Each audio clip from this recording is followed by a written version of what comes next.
All right. So we, of course, have all heard of both the law of attraction and the law of assumption. And I see so many people asking, what's the difference? Which is better, et cetera, et cetera. So I am going to break down the difference between both law of attraction today and the law of assumption. And I am going to tell you which one actually aligns with God's promises and God's principles, and which one that I think is easy to use on a daily basis to actually get what you want just like that. Okay. All right. Let's get into it. All right, let's start with what is law of attraction. First, let's say law of attraction has been around. All of these are universal laws, but it was definitely popularized by The Secret. We have all seen The Secret. I feel like Oprah brought it to the mainstream. What is Rhonda Burns or Bynes? I don't remember her last name. Was the person who wrote and created The Secret and then made a documentary off of it. And that's what made it super popular. The easiest cheat code for what the law of attraction is think like attracts like. All right. The main idea around the law of attraction is your thoughts and energy attract similar energies back to you. Now, so many people fail with law of attraction. How many times have you heard the law of attraction doesn't work? I'm struggling with the law of attraction. So let me just pause for a second and tell you the law of attraction definitely works. But the problem with the law of attraction is that my camera goes all over the place. The problem with the law of attraction is that it actually keeps people in a desiring mode. It keeps you in a wanting mode. It keeps you in a like to attract that you're staying in the space of want. And when you stay in a space of want, you don't have it. And so, though it works, it's a longer process. It takes forever. And eventually, in order to get it, you have to kind of move into the next law that we are going to talk about. All right.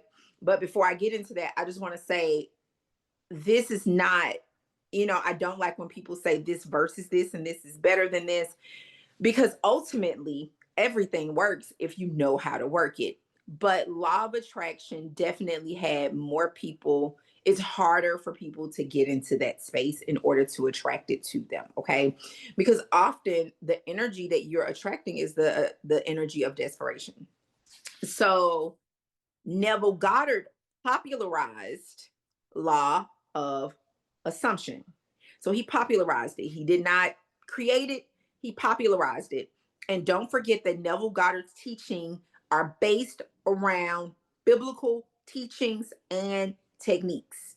All right. So when people always say, they'll say things like manifestation is of God, is not of God. I'm a God girly.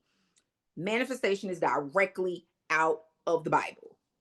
There are scriptures to directly back up and support manifestation, co-creating, faith. All right. We just often get caught up in semantics because we just like division. And it's just like in everything, like y'all divide everything, including the kingdom. All right. So this principle is around you don't attract, you assume that it is already yours. Or like I like to talk about, you embody, you become. And it's you adopting the feeling of the having already or the wish being fulfilled. And as you guys know, as a neurometaphysics, I'm all about the subconscious. What happens is when you adopt it, it's mine already. It's already done. Not that it will be coming, not the I'm going to attract it, but it's already done. It then impresses the subconscious, and what impresses the subconscious becomes your 3D reality. All right.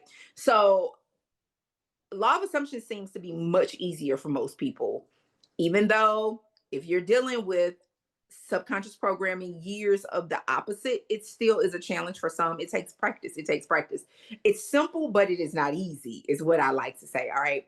So a perfect example of the difference between law of assumption and law of attraction in like a statement is law of attraction is I'm attracting money. I'm attracting $20,000. I'm calling this in to me versus I have $100,000. I have $10,000. I have $1 million, or I'm attracting abundance to I already live in abundance. Do you see the difference between the attraction and the assumption? So attraction is a vibration of hope. Whereas a assumption is a vibration of certainty and a space of I already have that thing that I desire. Okay. Attraction is a space of wanting to call it in, wanting to draw it near to you, wanting to have it. Whereas attraction, again, with embodying, it's embodying being that version of you now that already has that which that you want. Okay. Attraction is focusing on your thoughts and making sure you're thinking the right thing in order to call it in. And assumption is focusing on your feelings and who you are, your identity. Right now, thoughts do connect to feelings, which is why I told you in the beginning, law of attraction does work. It's a longer process and it's much harder for people because thoughts connect to your feelings, right? But assumption skips straight to what you feel and then allow your thoughts to catch up, and it's on your identity. Okay.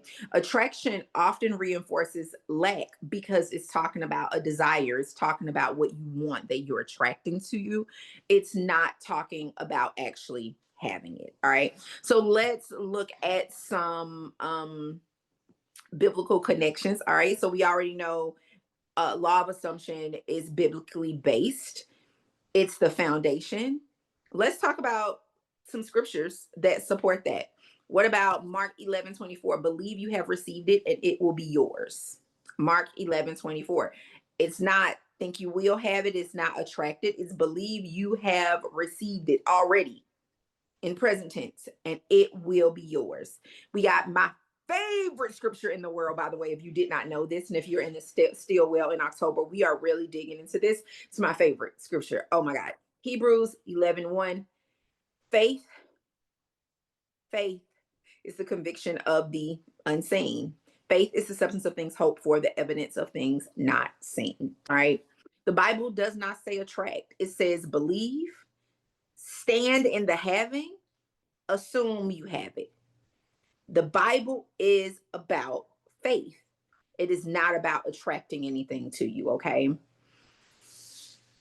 So when you are manifesting, it's important that you step out of the law of attraction and stop waiting to attract anything to you. You have to step into the faith portion, which is assuming it's already yours. You have to step in the I already have it, not I believe I will have it, or I believe I have it. You have to step into the I have it, period. All right. So I talk about money all the time, of course, but if we were talking about love or relationship, like you're not attracting love, you have to feel love now. You can't want to be healed. You have to feel healed now. Okay? I hope this makes sense for you. If you have any questions, any ahas that came up for you, let me know down in the comment section. And please share this with someone, share it on your social media. I am definitely looking to get more people to know these differences so they can change their lives and know that this is not separate from God. There are a lot of Bible girlies who don't get that this is God. This is God's work. This is faith. And nobody actually teaches you what faith is. And that's what this does. Okay. Also, feel free to join my free community. It's Substack. It is the stillwellsociety.substack.com. I will put the link down below. We are in the middle of a challenge now, but we're constantly doing challenges and teachings and things. So make sure you jump in and join us. And if you haven't yet subscribed, oh, did you notice we changed the name from Your Rich Life to This Is the First Video, where we have now branded across the platforms to the Stillwell Society. Anyway, thank you for watching.